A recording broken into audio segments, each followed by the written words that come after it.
Bíblia Sagrada, leitura da Palavra de Nosso Senhor, edição ecumênica da Barça de 1972, Antigo Testamento, narração Margarete Vital. Deuteronômio, capítulo 20, leis concernentes à guerra, os combatentes. Se saindo a fazer guerra contra os teus inimigos, e tendo visto a sua cavalaria, e as suas carroças, e achares que o exército contrário é mais numeroso do que o teu, não os temerás, porque contigo está o Senhor teu Deus, que te tirou da terra do Egito. E quando estiver perto de se dar a batalha, o pontífice se porá na frente do exército e falará assim ao povo: Ouve, ó Israel, vós estáis hoje para combater contra os vossos inimigos. Não se atemorize o vosso coração, não temais, não recueis, nem lhes tenhais medo, porque o Senhor vosso Deus está no meio de vós, e ele pelejará por vós contra os vossos inimigos, para vos livrar do perigo. Os oficiais também, cada um na frente do seu corpo, dirão gritando, ouvindo o exército: Há algum homem que tenha edificado uma casa nova e a não a tenha ainda dedicado? Vá-se e torne para sua casa. Não suceda que ele morra no combate e outro a estreie. Há algum homem que tenha plantado uma vinha e ainda não a tenha feito comum para que todos possam comer dela? Vá-se e torne para sua casa. Não suceda que ele morra na peleja e faça a outro o que a ele lhe tocava. Há alguém que se tenha desposado com uma mulher e todavia não a tenha ainda em seu poder? Vá-se e torne para sua casa, não suceda que ele morra na batalha e algum outro a tome. Ditas estas coisas, acrescentarão eles e dirão ao povo o seguinte: Há algum medroso e de coração tímido?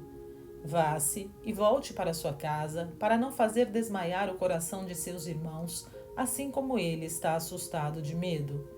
E logo que os oficiais do exército se calarem e acabarem de falar, cada um preparará os seus esquadrões para a batalha. Assédios das praças. Quando te chegares para combater uma cidade, primeiramente lhe oferecerás a paz. Se ela aceitar e te abrir as portas, todo o povo que houver nela será salvo e te ficará sujeito pagando tributo. Mas se não quiser aceitar as condições e começar a fazer guerra contra ti, atacá-la-ás. E quando o Senhor teu Deus te houver entregado às mãos, passarás ao fio da espada todos os varões que nela haja, reservando as mulheres e os meninos, os animais e tudo mais que se achar na cidade. Distribuirás o esbulho todo pelo exército e sustentar-te-ás dos despojos de teus inimigos, que o Senhor teu Deus te tiver dado. Assim é que hás de fazer a todas as cidades que estiverem muito longe de ti e que não são daquelas que hás de receber em possessão. Quanto àquelas cidades, porém, que te hão de ser dadas, nenhum absolutamente deixarás com vida, mas passá-lo-ás todos ao fio da espada. Convém a saber, aos heteus e aos amorreus, aos cananeus, aos ferezeus e aos heveus e aos jebuseus, assim como o Senhor teu Deus te mandou, para que não suceda que vos ensinem a cometer todas as abominações que eles mesmos fizeram a seus deuses e venhais a pecar contra o Senhor vosso Deus. Quando te detiveres muito tempo no sítio de uma cidade e a tiveres cercado com máquinas para a tomares, não cortarás as árvores de cujo fruto se pode comer, nem deves deitar abaixo a golpes de machado os arvoretos do país circunvizinho, porque isto são paus e não homens, nem podem aumentar o número dos teus inimigos. Mas se houver algumas árvores que não sejam frutíferas, mas silvestres e boas para outros usos, corte-as e engenha delas máquinas até que tomes a cidade que peleja contra ti. Capítulo 21. Homicídio oculto. Quando no país que o Senhor teu Deus te há de dar for achado o cadáver de um homem que foi morto sem que se saiba quem foi o matador, sairão os anciãos e teus juízes e medirão o espaço que vai desde onde está o cadáver até cada cidade do contorno.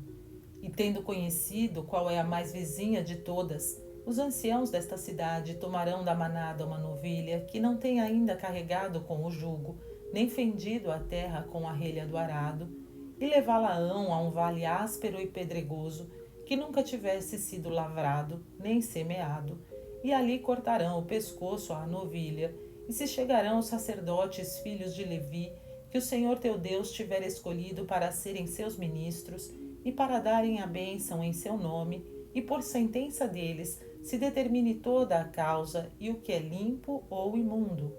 E virão os anciãos daquela cidade junto onde está o morto, e lavarão as suas mãos sobre a novilha que foi degolada no vale, e dirão: as nossas mãos não foram as que derramaram este sangue, nem os nossos olhos viram.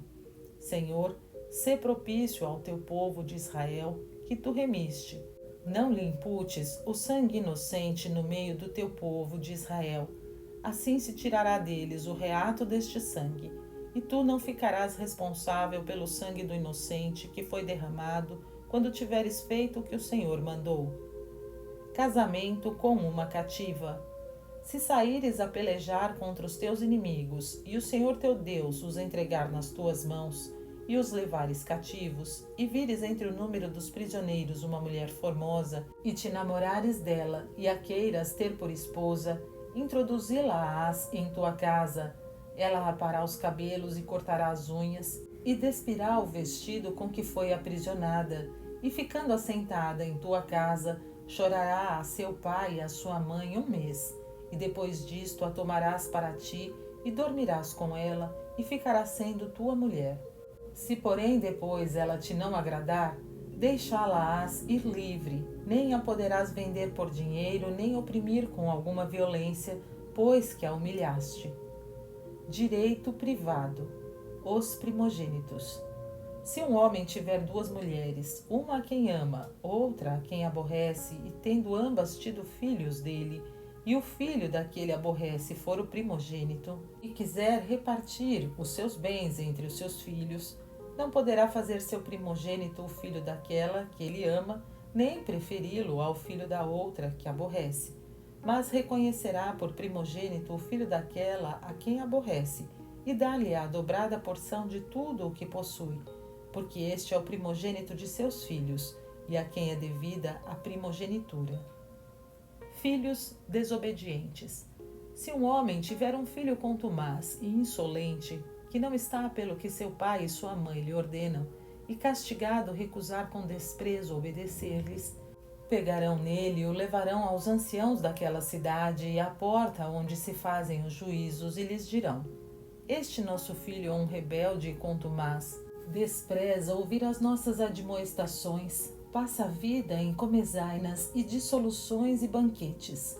O povo da cidade o apedrejará e ele morrerá, para que assim tireis o mal do meio de vós, e todo Israel, ouvindo-o, tema.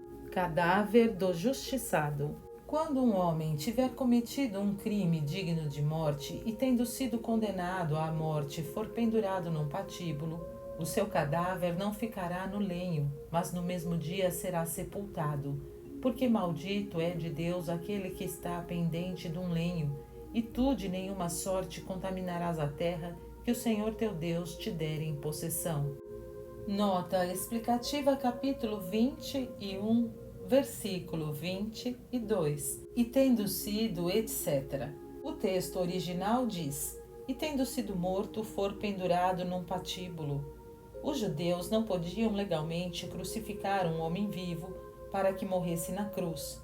Tinham, porém, a crucifixão do cadáver de um justiciado como pena infamante a ser acrescentada à pena de morte. O versículo 23 proíbe que esta pena adicional se estenda até depois do pôr do sol, conforme também Epístola aos Gálatas 3:13.